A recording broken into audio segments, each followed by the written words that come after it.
Hey, you beautiful people, welcome to this podcast where we're exploring my out of body experiences, and let's get into it.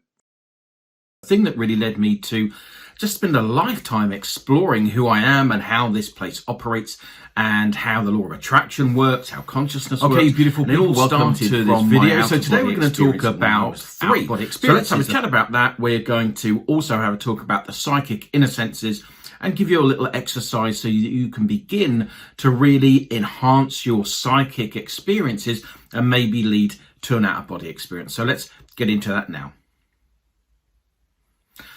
Okay, so what happened? So I found myself, it was a winter's evening. I remember it was very dark. Winter's evening, I hadn't been asleep that long, and I found myself kind of floating above my body. So it was I was 3 years old, and I found myself not exactly against the ceiling, but actually kind of just below it, looking down at my bed with the duvet, and my body was breathing, and I could see the sheets moving and that type of thing. But I was also aware that I was still me. I was also aware that I still had the thoughts of who I am, but my thoughts were rather expanded. So I remember they weren't kind of childlike thoughts, if you like. They seemed more than, that's the only way I can describe it. So I was around on the ceiling, just looking at the body. I was very relaxed. I didn't feel stressed in any way, shape or form. And that was my initial introduction to the idea that I'm not my physical body, that my consciousness is not wholly connected to my physical body. So that was the first example.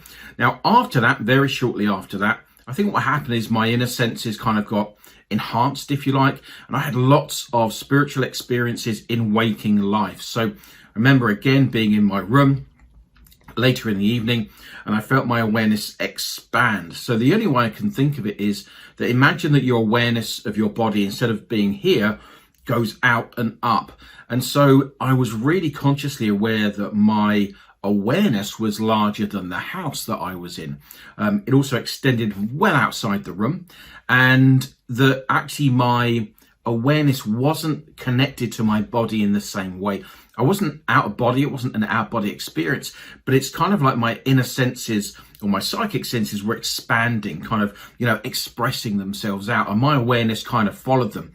So my awareness was really expanded. It's much greater in terms of space than the room, and that was the second experience. And that particular experience happened a lot during my whole childhood, and then my final out-of-body experience when I was a child, actually when we moved house. And again, I found myself out of my body. And of course, I had lots of these experiences so far. So again, I was just thinking, I'm just going to enjoy this. So I was out of my body. I was actually in the ground stairs, the downstairs flat of where we used to live. So I had my own flat down there. And I was probably 16 at the time when the last out-of-body experience of my teenage years happened. I remember that I was again floating on the ceiling, and I was also able to manipulate matter if I focused on it. So it was a really strange thing. So the door to my bedroom was shut, but I was able to manipulate it in a strange way, and I can't really tell you exactly, but the other doors were open. I went into the kitchen because this flat was next to the kitchen of the house where I was in, and then also the front room. I remember moving up and down the front room at different heights and really enjoying myself, and kind of flying, but it didn't feel like flying. It's a really different kind of experience, different to dream experiences when one is flying. So it's not like flying with the wind against you or whatever it was. It was really that I had different senses operating, and because I had those different senses operating, the sensations were very different as well. It was very much a mental exercise. I remember just thinking, if I think move, then I'm going to move. And I did. And it was very easy. It was very, very relaxed. I remember then at a certain point feeling as though I wanted to go back to my body. And again, I went back through the front room, it was around a corner into the little kitchen. and just, I remember kind of sliding round the corner. It was a very, very pleasurable experience. And then kind of coming back above my body again. And I do remember looking outside, and there was a crack in the curtains. And my bed was kind of next to the window, which was up here. And I do remember seeing that there was snow outside. Again, it was during winter. But again, the experience of looking out was slightly different. It was, a very different experience. So throughout those experiences and many others as an adult, doing healing for 10 years and teaching and exploring all this kind of stuff, then those experiences really, of course, the foundation of everything I've done. That one particular experience when I was 3, when I came out of my body, it was automatically recognized somewhere within me that I was immortal, that in fact I wasn't going to be wholly connected to my body ever, and that actually when my body was stopping functioning, then I would still exist. And that is something that stayed with me forever. I've never quite recovered, if you like, from that experience, and that's really driven me. So I just want to talk about the inner senses a little bit more, but it's a beautiful day out there. So what I've decided to do is to just pack this up here. We're going to walk up the road. It's a beautiful view, you'll see when you get there, and I'll talk about the inner senses and a little exercise that I've been teaching people for 25 years or so that really seems effective. So hang on for a second. Let's walk up the road and I'll talk to you in a second.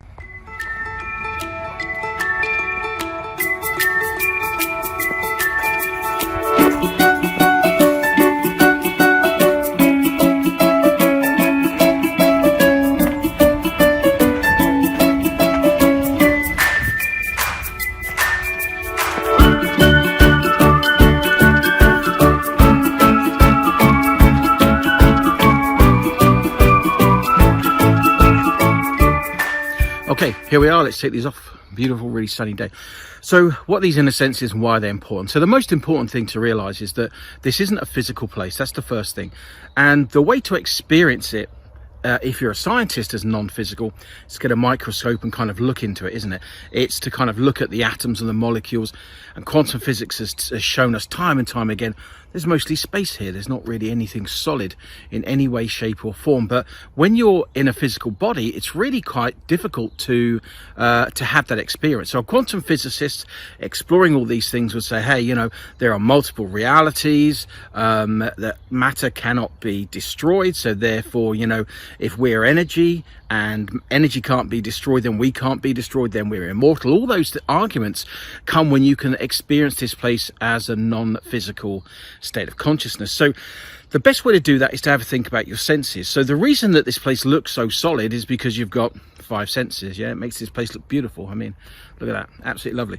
So it makes this place our experience of it as physical, solid, touch, taste, all those types of things. But in order to experience what's behind physical reality, then you've got to use your inner senses. So I want you to have a think about and recognize that you have got inner, call them psychic, call them energetic senses. So you've got inner sight, inner sound, inner touch, all those things.